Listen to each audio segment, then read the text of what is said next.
Hah, ada gunung tapi bisa dimakan?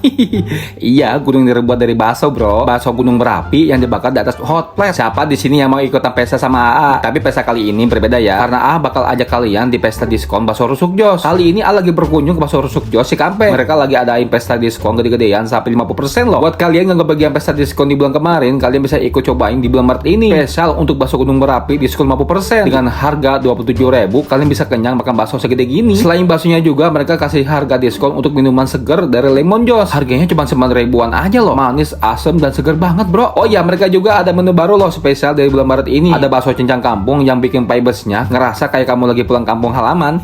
Untuk yang doyan sehat atau pedas nih, rekomendasiin buat cobain bakso lapa. Bakso segede gini disiram kaldu pedas, dijamin bikin kalian melotot makannya. Isiannya ada cabai seminyak ini dan ada bakso kecil-kecilnya. Untuk baksonya nggak usah diragukan lagi ya, kaldunya yang pas dan baksonya empuk dan kerasa banget dagingnya. Selain baksonya juga di sini fasilitas